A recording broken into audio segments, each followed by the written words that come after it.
Welcome to Ditch the Nerves, where you keep calm and lead on. I am Madhurantika, your host for today's episode of Ditch the Nerves. Today we are joined by distinguished Toastmaster Hilary Briggs, who has been with Toastmasters for 25 years. And in this period, she has opened a new club, the Early Bird Speakers Toastmasters Club, and she has been in multiple leadership roles. But very notably, she is the first district director of District 91. She's an international award-winning TEDx speaker too. Once described as Britain's most exciting women executive under 40, Hilary trained as an engineer at the University of Cambridge and built a successful corporate career followed by 25 years of driving growth in SMEs. And that's not just it. She also has taken on a very different challenge beyond her career, where she transformed herself from a amateur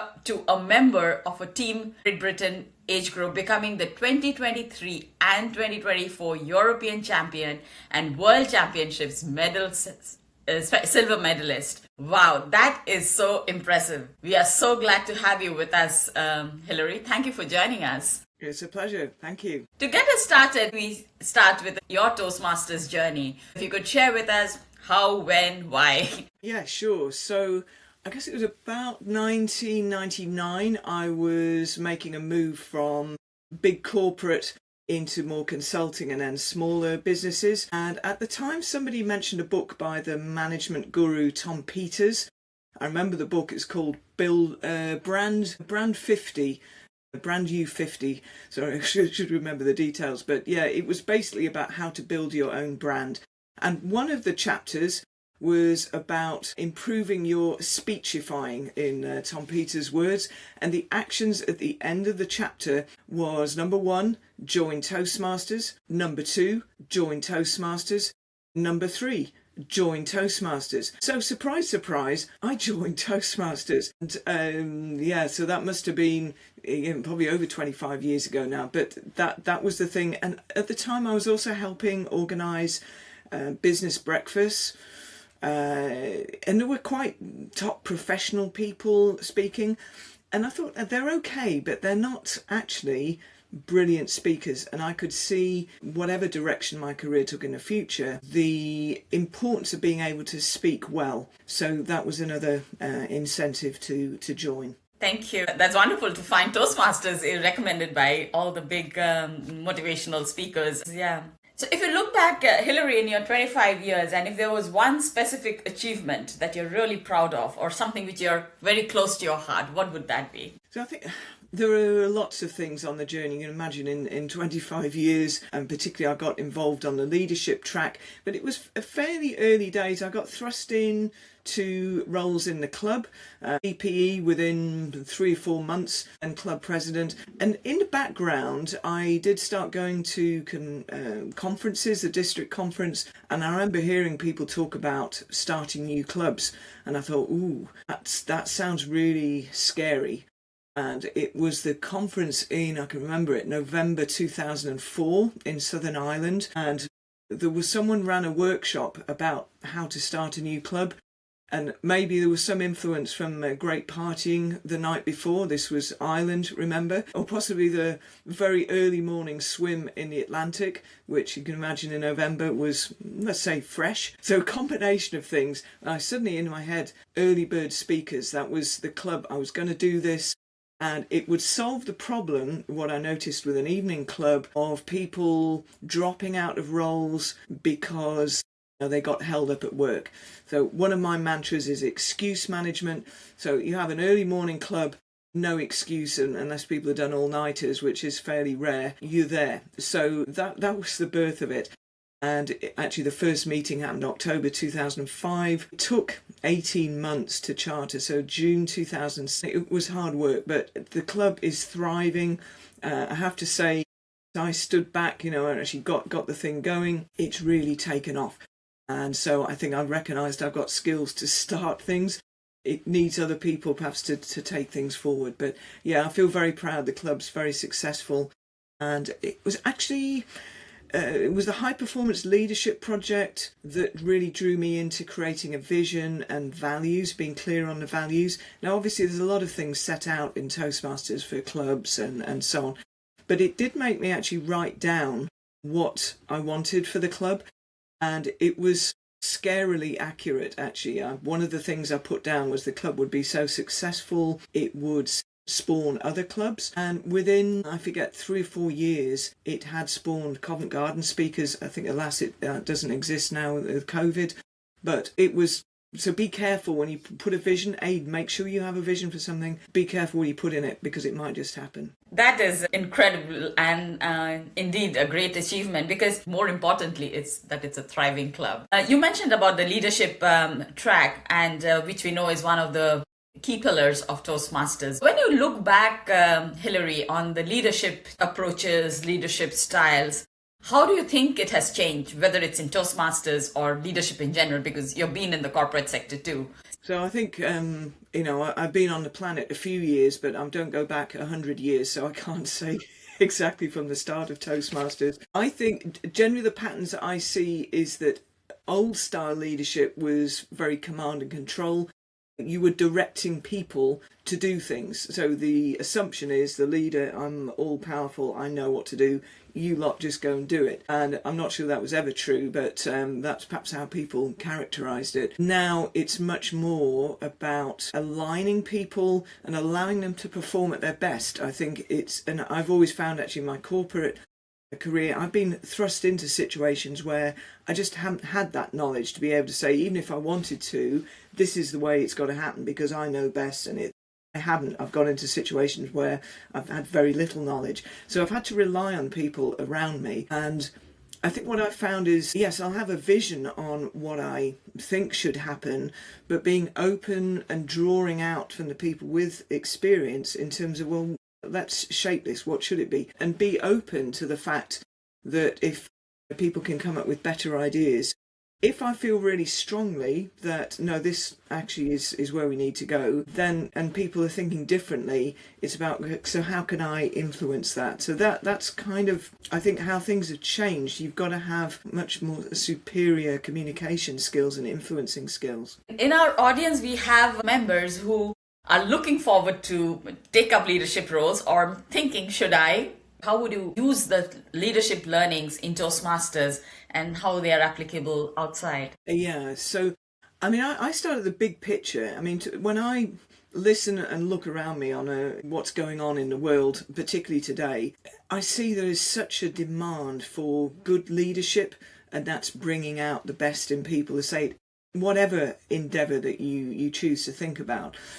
And leadership, it's always been hard, I think, but it's probably even harder now, driven by people having perhaps more entrenched views on things. I think, we can see the impact of social media and so on. If you look at any of the Gallup surveys, things like that, engagement across the world in corporate situations is not in a good place and is going backward. So I think there's a desperate need for good leadership. And Toastmasters, we know from a speaking point of view, I always think of Toastmasters as, I call it my learning laboratory, learning lab, because it's a chance and a safe space to practice. We know that from speaking. What's the worst going to happen? You're not going to get swallowed up in the floor. You might be a bit embarrassed or whatever, but you're always going to get feedback. It's the same for leadership. I think to get good at anything, you need that safe space to practice, learn things, and also have people around you who can be supportive and help you develop. So why should you take up a leadership role in Toastmasters? Well, there's a big need outside. I think with AI and other things coming on that everyone goes on about, actually if you can develop the communication skills, and we're talking things like listening, valuation of feedback skills, storytelling. These are the things that actually AI, at least at the moment, as far as I'm aware, it can't really do. So you will differentiate yourself from other people in the job market. So you're going to be improving your chances of success as well as contributing and making a difference. So it doesn't matter what area of leadership, it could just be your local, it could be Toastmasters Club or whatever other activities you're involved with. everything is crying out for leadership. So just go do it. Toastmasters is a fantastic space to practice. Absolutely. In this podcast, we named the series Ditch the Nerves because we always talk about being nervous. We talk about the lack of confidence or the lack of courage. For you, is it really about confidence or more about courage or something else maybe? Yeah, I don't think I would encourage people to be positive as well. I think, yeah, bad things can happen, whatever bad is in your mind. But I think to me it's about preparation. So if I think, my journey to actually was district governor with a title change the next year, I didn't just suddenly wake up and become, district governor, district director. I'd been on the journey through the club leadership roles, starting a club, area roles, division governor, division director now, all the roles on the district committee, and I'd had a lot of corporate experience as well. So I'd been building my skills. I'd also been building contacts in the team. So for instance, perhaps doing events at division level, you kind of get to know the people that you can rely on, that will deliver. Doesn't matter if it's organising a contest or workshop. At district level, I had to stand for election for the PR officer. That was how it worked in that time. And I'd never done an election. And that was like, goodness, how do I do this? Well, I spoke to friends, contacts, not just in Toastmasters, but outside who'd been involved with that. So I kind of learned from people, but then also had to build a team that was going to support me in doing that. So, building a network of people in advance that you've got as much confidence as you can are going to deliver was really important. I think with my triathlon, I continue to learn and apply things I've learned actually from Toastmaster contests. I was in the evaluation contest at district level in 2008 and I won. But again, that was preparation, and part of that was controlling the nerves, and that was about breathing. I found was a really important thing. So when I'm standing on the start line for world championship in my triathlon, yeah, I am a certain level of nerves. I'm thinking, my goodness, I've been working hard at this for a long time. I want to do the best I can. But what gives me a good feeling is I've done a lot of training. I've done the strength work. I've done various races. I know pretty much where I'm going to be. My job on the day is to do the best I can on that day. And hopefully that's good enough to get me a medal or whatever. If I've done my best, I can't do more than that. It doesn't mean that I can't come back the next time and do better, because I will take whatever learnings and go forward. Because it is an element of confidence, but I get my confidence from proven evidence that I can do things through preparation. And I think that to me is a different confidence from, we can all come across people that are, I can do this, and very confident. But it's based on nothing. I've seen people in business do that, and once I made the mistake of believing them, and that was a painful issue. So I'm now much more careful to dig in. What have you actually done? And let's look at that, because we can all be taken in, unfortunately, by people that are claiming lots of stuff, and they might genuinely believe it. But when you're in a leadership role, so you need people that you can rely on. And, particularly outside Toastmasters, the consequences of things not working out are going to be more severe, probably. So you need to judge that. So preparation. And I think the other thing I would say is that I suspect these days people can see something on YouTube. They see somebody doing something incredible. They think, oh yeah, I can do that. What you don't see on YouTube is the years and hours of dedication and practice that sit behind that. So it's very easy to be fooled into thinking, yeah, I can do that. That looks... And, lots of things are possible. But what I found is anyone you talk to who's really, really good at what they do, it didn't happen overnight. Absolutely. It's years and years of dedication and effort that goes in, and there's no shortcut to hard work. Yeah. It's a very interesting point that you bring in, Hilary, that, we see the leader as our go-to person. But in this case, you're also saying the leader also needs to have a go-to team. Exactly. I think, again, things that I've learned within Toastmasters and also outside of part of my triathlon journey. 9 years ago, I had a massive Achilles issue, but the end result was I had to have it replaced.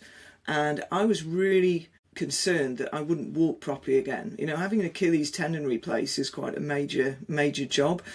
And I was reliant on the physiotherapist telling me what I needed to do. And that was like, that's interesting. I have no clue how I'm going to recover from this. I need to put my faith in someone that does. What was interesting, all the way through the 18 months, she was out looking for other examples. There was some NFL star in the US who'd had similar operation. She was out looking, okay, what did he do? So even though she was very, very good and expert in what she did, she was still searching for what else. Yeah, to me, having it's a balance between, yes, you want to be confident in what you're doing, but you also need to be open to, well, what is there something I'm missing? Perhaps there's something else out there, and opening yourself up to those different sources. For members who are starting up, taking up a role, being an area director for the first time or a division director for the first time, what would be your message? Yeah, I think it's talk to people who've done it. So a bit like I was relying on the physio or people, in Toastmasters when I've done something, go seek out people that have done it and listen to what they say. By the time you've talked to 2 or 3, you'll start to get a bit of a pattern on things to do, things not to do. I think also the benefit in Toastmasters, so you think of starting a new club, I see it as a bit like starting a franchise or maybe a new branch office, which is something in your career maybe you want to do.